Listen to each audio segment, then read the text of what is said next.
Okay boys, we are back and today we are rating the top 10 KOs of Misfits this year. I think these might be quite obvious, but I don't care. Let's do this. Coming in at number 10 is HS Tiki Toki vs George Fensom.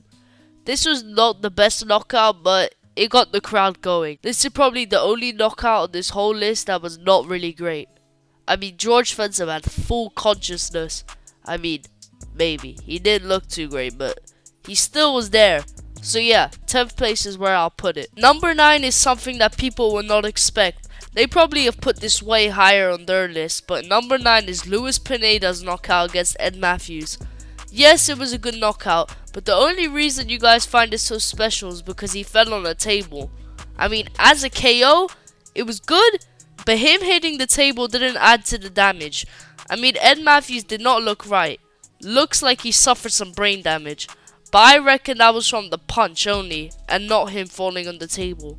That is why I would only put this knockout in 9th place. Now in number 8 is Tristan Ham's knockout versus Not Logan Paul.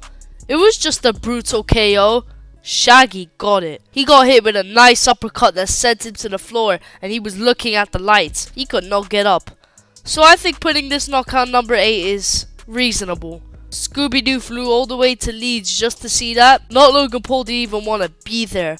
Look at that face, bro. Send him home. Send him back to solve mysteries. This ain't for him. Just joking. Don't take that serious, Not Logan Paul. Number 7 is Joey Knight and his beautiful knockout against his 5-foot child. I mean, it was beautiful. The jab and then the uppercut. Baby Hulk's arms were in the air, and he ended up looking like he was doing snow angels. He was not cooked. He was fried. This knockout was clean and cold. Hulk was in no position to continue. I would say that it was the cleanest KO. Not the best, but the cleanest. That's why I'll only save it for number 7. Now in number 6 is my sweet darling L. Brooks KO versus AJ Bunker. It was just so perfect. Out of nowhere. BAM! She on the floor. She rolling around the ring. L sent her to a different dimension. There's a reason AJ hasn't returned since that knockout. She's figuring out how to leave Cybertron. But in all honesty, a truly amazing knockout. You see, in number 5, we got someone who got retired. Josh Bruckner absolutely wiped the damn floor. He hit him with one shot and he's down. He gets up and then he gets up and then gets hit with a 1-2 and he is down again and out. He got demolished that bad that he had to retire and go back to drinking milk with his son. Bruckner honestly had a really good performance and finished it off amazingly. Very solid KO. Very solid. Number 4 was a really brutal KO. Dean took that Dave Fogarty guy and turned him back into Dave Photography. That knockout sent him out of this world. It was a pullback and then BANG!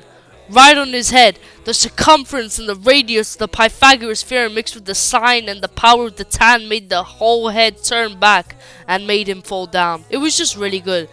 Low-key after that fight, I was catching feelings for Dean, but you know, Tennessee Thresh is my true love, so yeah. Sorry, Dean. Coming in at number 3 is Kells' muscular fat arm knocking out Big Tobes. He got knocked down in that fight. It wasn't looking good. I didn't even know what I was doing, and then out of nowhere I saw a massive fat right hand land on Big Tobes' head, sending him not even to the floor, to Antarctica. He was struggling to walk, and I'm letting you know, if this fight continued, Big Tobes would not have been on this earth. Even though Kells lost the chase, he still deserves his props for that knockout. He sent a message to Big Tobes, and trust me, he received that message. It's down to 2 now. But I will give the number 2 spot to Soul Pappy's knockout versus King Kenny. I could not give it number 1. But it was still an amazing punch. The uppercut landed right on his chin, sending him flying. When he tried to get up, his neck was stuck in the ropes. It's like he was learning how to walk again. Soul Pappy sent him 27 years in the past. What an amazing shot. But we can only save this knockout for number 1 spot. In number 1, this knockout was superb. The guy was shaking. He was asleep. Time to announce the knockout. I mean, let's not act like you don't know already which one it is, but I am on about Idris Virgo versus Fez Batista. Just kidding. Number 1 spot is Fox the G versus Small Spartan J. Jay was shaking on the floor because Fox hit him with the boom boom. He was so cooked.